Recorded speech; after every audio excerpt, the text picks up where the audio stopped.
Polorotor. Vreme je za Polorotor. Tehnokomunikacije, kompjuteri u akciji, nove tehnologije. Polorotor. Emisiju uređuje i vodi dr. Dragan Ćosić. Poštovani gledalci, evo nas ponovo zajedno u rezervisanom terminu za emisiju o novim tehnologijama Polorotor, koja je namenjena svima koji u svijetu novih tehnologija žele da saznaju nešto više, a informatičke fenomene sa kraja prošlog i početka ovog veka upoznaju malo bolje.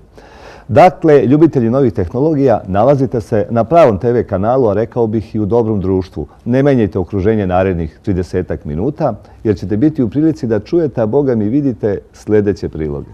Današnju šetnju kroz svet novih tehnologija započinjemo u društvu Vladimira Bubanje sa pričom o Cebitu 2011 i brzim vestima, novostima sa IT scene u interpretaciji Zorana Modlija. O novim kablovskim tehnologijama i telekomunikacionim mrežama danas priča i ponešto pokazuje lično Vladan Mitić. Svaka čast. U okviru rubrike Polorotorov novinski kiosk danas razgovaramo sa Marijom Orlić o časopisu za informatičke tehnologije Digital. O knjizi Računarstvo i informatika, udžbeniku za prvi razred gimnazija i srednjih škola, govori autor Mirsad Imamović. Šta je to krađa identiteta u elektronskim medijima i kako to izgleda na jednom primjeru, govori i pokazuje Asimi Bembela. Dakle, poštovani gledalci, bio je to, kako se kaže, kraći pregled sadržaja današnje emisije, a sada pravac prvi prilog gdje nas sa nestrpljenjem očekuje nastavni saradnik inženjer Vladimir Bubanje. Polorotor. Je bio i ostao vodeći svetski sajam informacionih tehnologija, telekomunikacija, softvera i usluga, i to kako po pitanju broja izlagača, tako i po pitanju broja posetilaca. Mnogi poslovi se na Cebitu sklapaju, ponekad su to i unapred dogovoreni poslovi, ali je Cebit mesto gde se ugovori potpisuju i budući poslovni partneri uživo razmenjuju iskustva i u specifičnoj sajamskoj atmosferi učvršćuju svoje poslovne kontakte. Glavna tema na ovogodišnjem Cebitu bila je vrlo aktuelna, a to je Work and Life with the Cloud, odnosno računarstvo u oblaku i njegov uticaj na savremeno poslovanje i svakodnevni život. Sajam je bio podeljen u 4 segmenta, tako da je svako mogao da lako pronađe oblast svog interesovanja. Naravno, za Cebit je uvek bitno dobro se pripremiti i unapred tačno znati koji štand i koji izlagače želite da posjetite, jer bi zbog veličine sajma drugačije bilo nemoguće. Paralelno sa sajamskom izložbom održan je i najveći svetski ICT kongres pod nazivom Cebit Global Conferences 2011 sa više od 4000 učesnika iz preko 100 zemalja sveta, a bilo je vrlo interesantnih govornika, među kojima su bili razni top menadžeri vodećih ICT preduzeća, političari, naučnici itd. A kad već pominjemo i cifre, da kažemo da je na ovogodišnjem Cebitu učestvovalo preko 4200 izlagača iz 70 zemalja, što je znatno povećanje u odnosu na prošlu godinu, a što se tiče broja posetilaca, bilo ih je oko 350.000, što znači također porast u odnosu na prošlu godinu. Digitalne vesti meseca. Iako je predstavljena nova generacija procesora, Intel nam je za prvo tromesečje ove godine pripremio i novi najjači 12-jezgradni CPU baziran na sada već staroj Nehalem arhitekturi. To je Core i7 990X procesor. Digital Monthly News. Ako verujete agenciji IDC, Apple iPad drži čak 88% tržišta multimedijalnih tablet uređaja, dok američki Amazon pokriva 42% tržišta samostalnih elektronskih čitača.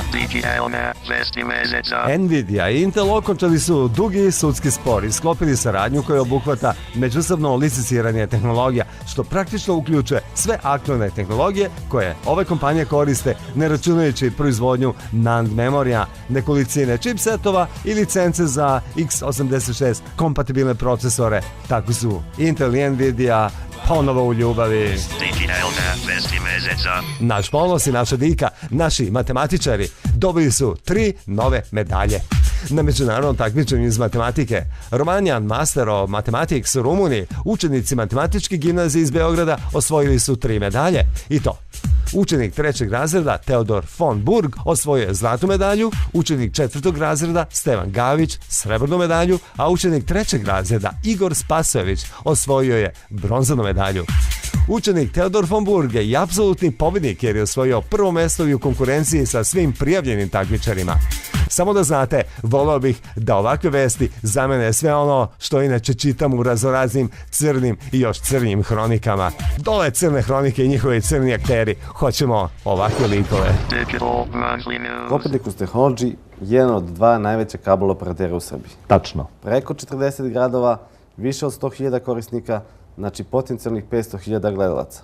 To je kabelsko-distributivni sistem koji obuhvata, osim TV kanala, internet i razne servise koje prate jedan kabelsko-distributivni sistem.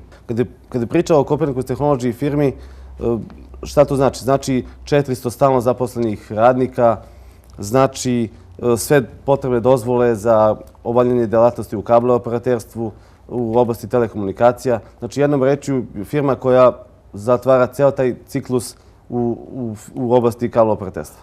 Odlično, a ima li tu mesta priči i o internetu? Naravno, za internet korisnik, pošto je internet nešto što je sad trenutno najaktuelnije, napravili smo mnogo paketa i za svakog od naših korisnika izlazimo u susret i svako može da nađe u tim paketima ono što mu najviše treba. Znači imamo 9 paketa za, može se reći, te neke standardne korisnike i od skoro smo krenuli sa poslovnim paketima koje obezbeđuju velike protoke, velike brzine i zadovoljamo i te potrebe za poslovne neke korisnike. Ima li nekih beneficija i povlastica za korisnike interneta? Naravno, kod nas su stalno akcije u toku. Trenutno je akcija 3 mjeseca interneta gratis. Znači za svakog novog korisnika interneta dajemo 3 mjeseca interneta gratis. Vi poklanjate dosta pažnje i funkcionalnosti mreže, jel da? Naravno, naša infrastruktura, naša mreža je rađena po svim standardima kako se to radi u Evropi i u svetu. Možemo da vidimo, ja sam spremio neke ilustracije da vidimo kako to sve izgleda i kako se to kod nas radi, a kako rade neke firme koje su, može se reći, naši konkurenti. Vidjet ćete da je to stvarno razlika i da se baš posvećamo veliku pažnju u tome. A sve zbog toga što ako je mreža dobra i ako je mreža funkcionalna, imamo manje intervencija, manje prekida u distribuciji signala, što našim korisnicima stvara osjećaj da su stvarno usluženi svakog dana, po ceo dan. Pola Rotor. 105. martovski broj časopisa Digitali na kiostima. Šarenoliko kao i uvek za svakoga po nešto zanimljivo u našim različitim rubrikama. Iz hardverske rubrike, to jest u hardverskom delu, od komponenti bih izdvojila veliki test grafičkih karti. Skupili smo sve grafičke karte koje su u ovom trenutku mogu naći na našem tržištu. Recimo, izdvojila bih i test telefona Nokia C7 i šta u stvari znači Nokino odustajanje od Symbian operativnog sistema i partnerstvo sa Microsoftom. Da, to je interesantno. Da, zatim je tu zanimljivi Box Media Player. I tu ima hardvera zaista dosta. Iz rubrike edukacija izdvojila bih tekst o panoramskim fotografijama. Možete pročitati kako da napravite velike fotografije bez tako velikog aparata. I iz rubrike koja se bavi softverom, tu je zanimljiv tekst o programu Microsoft Mathematics i da li on u stvari pomaže ili odmaže savladavanju matematike učenicima. Dobro, još samo da dodamo da prateći element časopisa jeste i ovaj CD. Tu ima zaista šarenolikog sadržaja.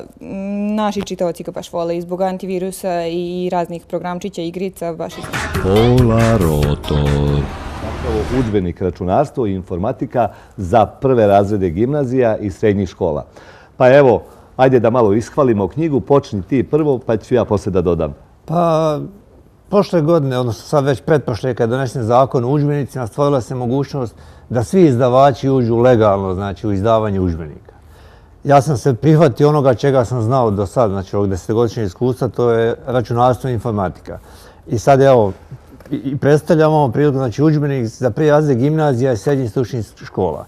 Znači, on je rađen po nastavnom planu i programu koje je odobrilo Ministarstvo prosvjete i prošao je cijelu proceduru, znači Zavod za unapređenje obrazovanja, Nacionalni prosvjetni savjet, da bi na kraju stiglo odobrenje od ministra prosvjete. To znači da posjeduješ i licencu, jel da? Da, pa dobro ste spomenuli, licenca je bila uslov da bi se moglo ući u poslove, znači predavanje rukopisa za odobravanje udžbenika i licencu smo dobili prošle godine 1. aprila nam je ministar prvoj grupi, znači izdavača, uručio i onda je to krenulo sve dalje sa time.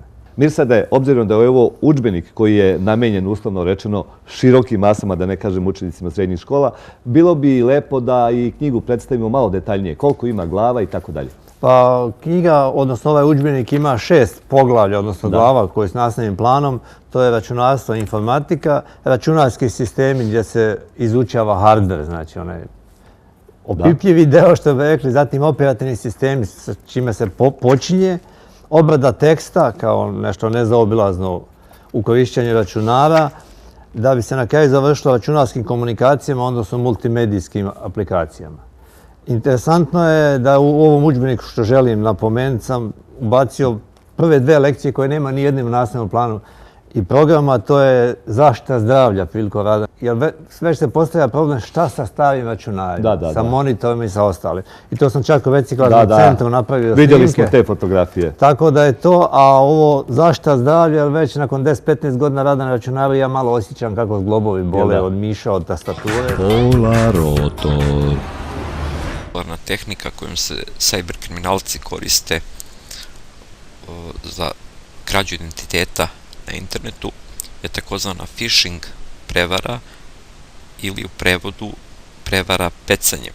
Otvaranjem našeg e-mail klijenta, u ovom slučaju Outlook Express, dobijamo e-mail sa Facebooka ili sa nekog drugog sajta gde je u pitanju naš identitet. Mail je potpuno identičan mailu koji se inače dobija od Facebooka i žrtva ni po čemu ne može ovaj e-mail da razlikuje od pravog e-maila. Dakle, ovaj lažni e-mail se ni po čemu ne razlikuje od pravog e-maila koji se inače dobija sa Facebooka. Pera Perić traži da bude naš prijatelj, mi to potvrđujemo i automatski se otvara lažni sajt Facebooka. Sajt potpuno identičan, čak i ako biste pokušali da se registrujete kao novi korisnik, uspjeli biste. Ono što je naš identitet na Facebooku, to je naša e-mail adresa, zatim ono što je najbitnije, to je password lozinka. To je ono što cyber kriminalac peca. Kada unesemo naše identifikacione podatke i kliknemo na dugme prijavljivanje, automatski se redirektuje na pravi sajt Facebooka.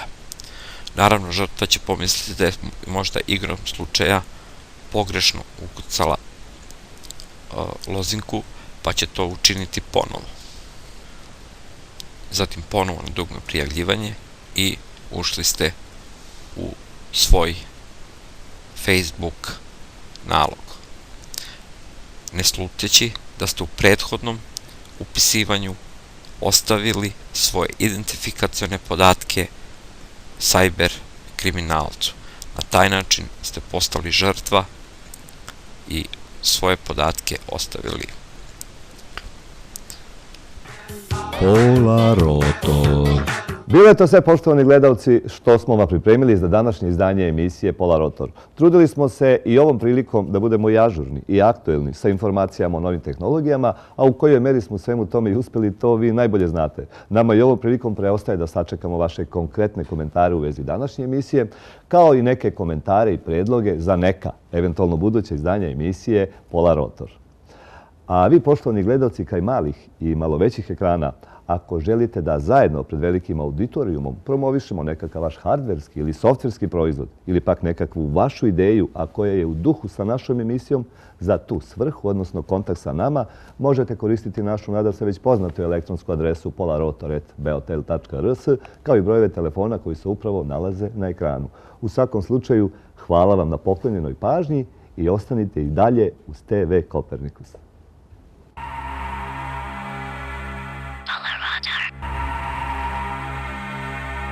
Polarotor.